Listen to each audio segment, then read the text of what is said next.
अगला टॉपिक पढ़ांगे बेटा units of rate constant.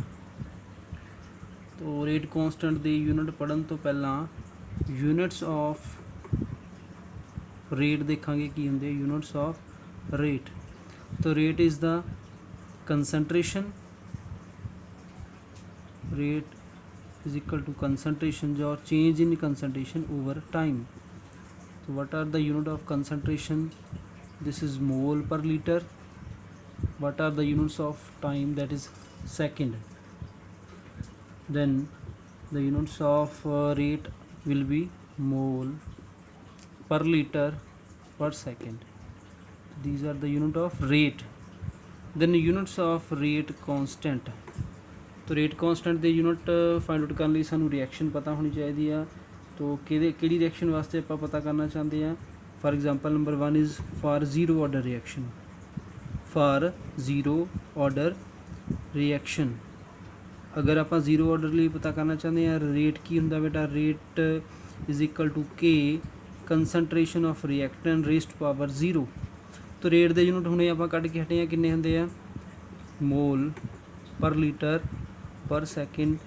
के दे आप पता करना चाहते हैं तो कंसनट्रेशन के यूनिट होंगे मोल पर लीटर। तो इत्थे पावर 0 आ that is equal to 1, some raised power is 0 is equal to 1। तो what are the unit of rate constant, that is mole per litre per second. these are the unit of rate constant for zero order reaction।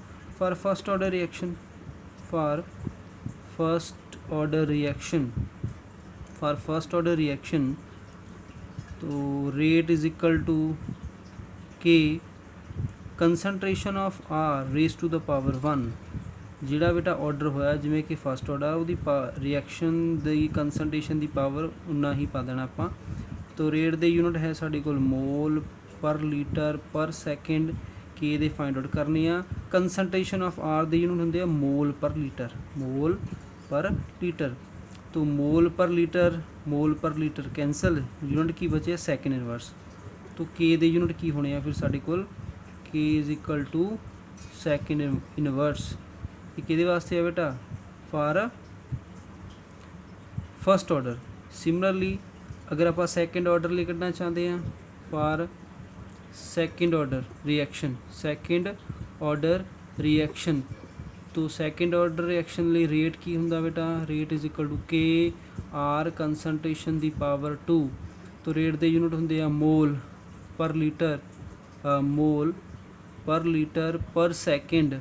तो के they find out करने आ, concentration दे हुंदे आ मोल per litre square. तो मोल per litre cancel, तो 1 power इहदी cancel हो जाएगी। तो इधर बचया second inverse is equal to k mole per litre. तो आप के दे फाइंड आउट करने हैं, इन्होंने दूजी साइड ले जाएंगे। तो के दे यूनिट की हो जाएंगे litre mole inverse second inverse. तो this is the units of second order reaction, that is litre per mole per second. Similarly बेटा for nth order, for nth order reaction, for nth order reaction तो rate की हो जाएगा साढ़े को, rate is equal to k R concentration raised to the power n। Rate दे unit सानू पता है मोल पर लीटर पर सेकेंड। के दे फाइंड आउट करने आ, तो इत्थे आ जाएगा mole per litre raised to the power n। तो इत्थे mole per litre the power 1 है, उधर n है, आपां इन्हां नूं रीअरेंज कर दईए तो आ जाएगा साढ़े कोल mole per litre raised to the power 1 minus n second inverse.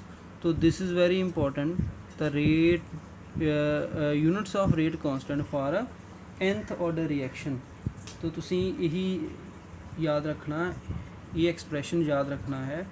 तो ये है nth ऑर्डर वास्ते, that is mole per litre 1 minus n second inverse, where n की आ order of reaction, order of reaction. इतने n की value अगर zero order आ, अगर जीरो ऑर्डर है तो n की होएगा 0 होएगा।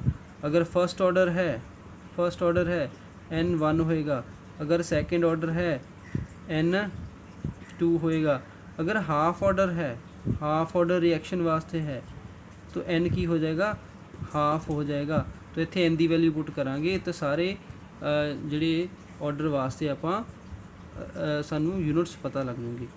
तो अगर साडे कोल इदां for gaseous reaction, for gaseous reactions, अगर गैशियस रिएक्शनस होण तो गैशियस रिएक्शन दे विच आपां कंसनट्रेशन नहीं लैंदे बेटा, तो उत्थे की लवांगे आपां प्रैशर लवांगे। मीनस कि कोई रिएक्शन साडे कोल गैशियस स्टेट दे विच हो रही है तो उत्थे एटमोसफेरिक प्रैशर लवांगे इंस्टैड ऑफ कंसनट्रेशन। इत्थे मोल पर लीटर कंसनट्रेशन लै रहे हैं, उत्थे कंसनट्रेशन नहीं लवांगे, उत्थे की लवांगे प्रैशर लवांगे गैस का एटमोसफेयर दे विच। तो जिथे तुसी मोल पर लीटर लिखिया है, मोल पर लीटर लिखिया है उहदी जगह दे उत्ते मोल पर लीटर लिखिया होया है उहदी जगह ते तुसी एटमोसफेयर पा देना, बाकी सारे यूनिट सेम ही रहने हैं। तो ये वास्ते मैं nth ऑर्डर ली यूनिट दस रहे हैं। फॉर nth ऑर्डर रिएक्शन तो यूनिट की होंगे साडे कोल, देखो ये कॉपी करते हैं आप, देखो ये वाल देखते हैं मोल पर लीटर की जगह पे ATM पा दो, atmosphere 1 atmospheric pressure 1 minus n second inverse. तो ये nth ऑर्डर ली के दे यूनिट तुसी देखने हैं, ध्यान दे नाल ये नोट रखना है। ये जस्ट n की वैल्यू पुट करो, जिमें कि जे अगर जीरो ऑर्डर लिए आप देखना चाहिए फॉर जीरो ऑर्डर लिए इतने n की हो जाएगा 0 हो जाएगा। तो यूनिट्स ऑफ रेट कांस्टेंट की है ना ATM second inverse. For first order reaction, first order वास्ते की हो जाना फिर रिएक्शन n की वैल्यू 1 हो जाएगी, 1 माइनस 1 0 आ सारा कुछ 0 हो जाएगा सैकेंड इनवर्स। सैकेंड ऑर्डर वास्ते की हो जाएगी, सैकेंड ऑर्डर वास्ते इतने n की जगह पे 2 पुट कर देंगे, जो 2 पुट करांगे 1 माइनस 2 इहदा की हो जाएगा इनवर्स हो जाएगा ATM inverse second inverse and so on. इसे तरीके नाल आपां कैलकुलेट करांगे बाकी दे भी यूनिट, चाहे वो हाफ ऑर्डर रिएक्शन होवे चाहे 3/4 रिएक्शन होवे, तो इस तरीके नाल इन्हां फॉर्मूला नूं यूज़ करके आपां यूनिट्स कैलकुलेट कर सकते हैं। कुछ न्यूमेरिकल करते हैं बेटा।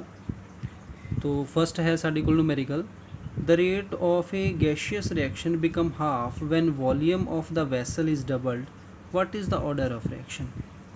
तो सपोज कर लो साडे कोल कोई भी गैशियस रिएक्शन है, ये जो है प्रोडक्ट दे विच चेंज कर रहा, let the order of reaction, let the order of reaction is equal to n। Suppose कर लो nth ऑर्डर रिएक्शन है, ये nth ऑर्डर रिएक्शन आ, तो A की आ रिएक्टेंट आ, तो nth ऑर्डर रिएक्शन के लिए साडे कोल रेट की हुंदा, rate is equal to K A⁻n। तो रेट नूं असीं R लै लैंदे आ, कि इहदी कंसनट्रेशन नूं A मान लैंदे आ, सपोज कर लो स्मॉल a आ। तो हुण उन्होंने कंडीशन दित्ती हुई आ कि when volume of vessel is doubled, when volume of vessel is doubled, molar concentration become half. जदों डबल कर दईए वॉल्यूम तो मोलर कंसनट्रेशन हाफ हो जाती है, बिकम हाफ, तो रेट भी हाफ हो जाए, रेट बिकम हाफ, रेट भी हाफ हो जाएगा। तो इसका मतलब की हो जाएगा, रेट का भी हाफ हो गया, तो इस इक्वेशन 1 लिया, रेट भी हाफ हो गया तो कंसनट्रेशन भी आपां हाफ कर दी। तो ये साडे कोल इक्वेशन नंबर 2 होगी कि जो वॉल्यूम डबल कर दिता, वॉल्यूम बढ़ा दिता, डबल कर दिता, तो उसकी कंसनट्रेशन हाफ हो जाएगी, वो रेट भी हाफ हो जाएगा, रेट हाफ ये गिवन है। तो फर्स्ट इक्वेशन की बन जाएगी, रेट की जगह पे R/2 आ जाएगा, के ए की जगह पे A/2 आ जाएगा पावर n। तो आप हुण की करांगे, डिवाइड करांगे, डिवाइड इक्वेशन 1/2। जो डिवाइड करांगे, डिवाइड करन दे नाल R नाल कैंसल हो जाएगा, इधर 2 बचेगा, तो के नाल कैंसल हो जाएगा, ए वाला के इस के दे नाल कैंसल हो जाएगा, ए दी पावर n दे नाल कैंसल होगी, इधर की बचेगा 2 दी पावर n।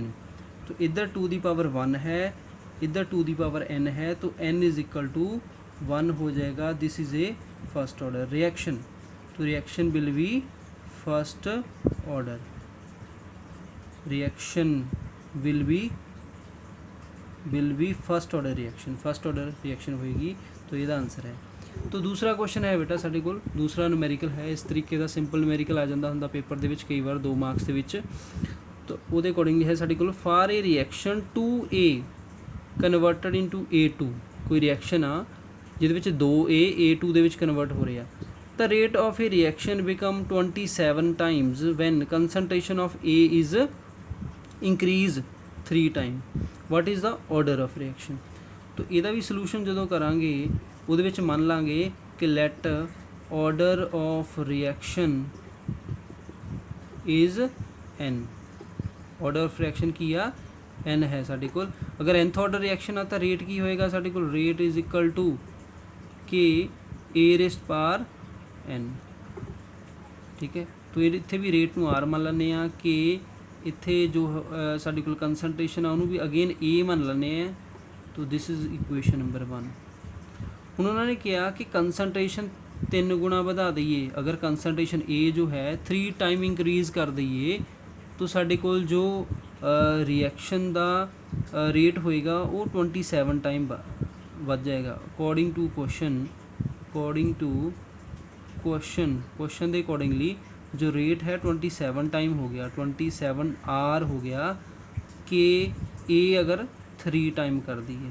तो यही किया उन्होंने कि अगर कंसनट्रेशन को 3 गुणा बढ़ा दिए तो रेट कितना हो जाएगा, 27 गुणा बढ़ जाएगा। तो दिस इज़ इक्वेशन नंबर 2।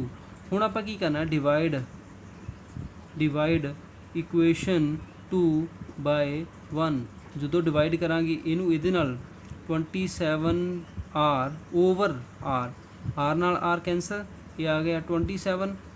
तो इधर के ना के कैंसल, ये आ जाएगा 3A the power n, A the power n cancel हो जाएगा, ये आ जाएगा 3 the power n, 3 the power n आ जाएगा। तो इनू भी इस तरीके ना लिख सकते हैं, 3 the power 3 equal to 3 the power n। तो दोनों के बेस इक्वल है तो पावर भी साढ़े को इक्वल हो, n is equal to 3। This is a third order reaction, this is a third order reaction. So this is your answer, this is your answer।